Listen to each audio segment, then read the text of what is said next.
بسم اللہ الرحمن الرحیم۔ عمیر بن وہب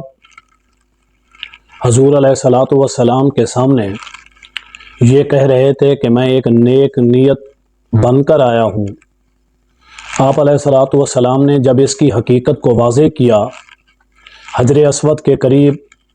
صفوان بن امیہ کے ساتھ آپ کی کیا بات چیت ہوئی ہے، تم نے کیا عہد معاہدہ، کون سا ایگریمنٹ کیا ہے،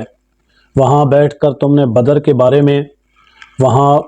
قتل ہونے والے سرداروں کے بارے میں مختلف قسم کی بات چیت کی، اور اس کے بعد تم نے ان سے یہ کہا کہ اگر میرے اوپر کوئی قرض کا بوجھ نہ ہوتا یا میرے اہل و عیال کی کفالت کی ذمہ داری نہ ہوتی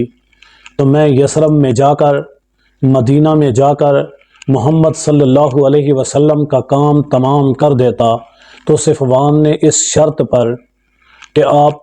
حضور علیہ الصلاۃ والسلام کو نعوذ باللہ قتل کرو گے، شہید کرو گے، قرضوں کی ادائیگی یہ ذمہ داری میں لیتا ہوں، تمہارے اہل و عیال کی کفالت کی ذمہ داری بھی میں اپنے سر لیتا ہوں، یاد رکھو تمہارے اور اس کے درمیان جو ناپاک معاہدہ ہوا سوائے اللہ کی ذات کے اور کوئی موجود نہیں تھا۔ یہ سن کر تھوڑی دیر کے لیے عمیر بن وہب بالکل ہکا بکا رہ گیا، وہ بول نہ سکا، بات چیت کرنے سے قاصر ہوا۔ پھر تھوڑی دیر کے بعد بول اٹھا کہ میں گواہی دیتا ہوں واقعی آپ اللہ کے رسول ہیں،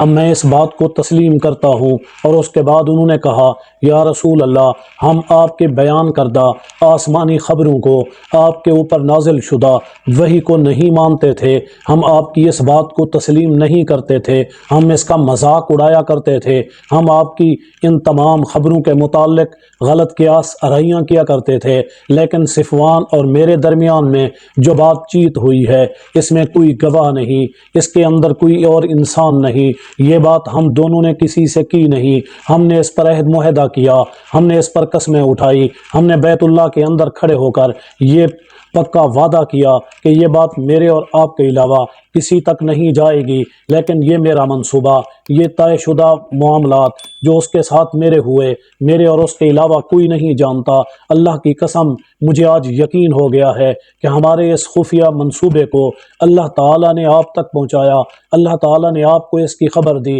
میں اللہ کا شکر ادا کرتا ہوں کہ اللہ تعالیٰ مجھے یہاں کھینچ کر لائے تاکہ میں دولت ایمان سے سرفراز ہو جاؤں۔ یہی بات کہتے ہوئے وہ کلمہ شہادت پڑھ کر دائرہ اسلام میں داخل ہوئے اور کہنے لگے، اشہد ان لا الہ الا اللہ وحدہ لا شریک لہ واشہد ان محمدً عبدہ ورسولہ۔ جب آپ صلی اللہ علیہ وسلم نے، صحابہ اکرام نے یہ الفاظ سنے، آپ کے الفاظ سننے کے بعد سب کے چہرے چمک اٹھے، آپ علیہ الصلاۃ والسلام کی پیشانی چمک رہی تھی، صحابہ کے چہرے چمک رہے تھے۔ آپ صلی اللہ علیہ وسلم نے فرمایا، اے میرے صحابہ، جاؤ اپنے بھائی کو لے جاؤ، اسے دین سکھاؤ، اسے قرآن کی تعلیم سکھاؤ، اس کے قیدی کو آزاد کر دو۔ حضرت عمیر بن وہب رضی اللہ تعالی عنہ کے اسلام لانے پر صحابہ اکرام کی خوشی دیدنی تھی، یہاں تک کہ حضرت عمر بن خطاب رضی اللہ تعالی عنہ نے فرمایا کہ جس وقت عمیر بن وہب رسول اللہ صلی اللہ علیہ وسلم کو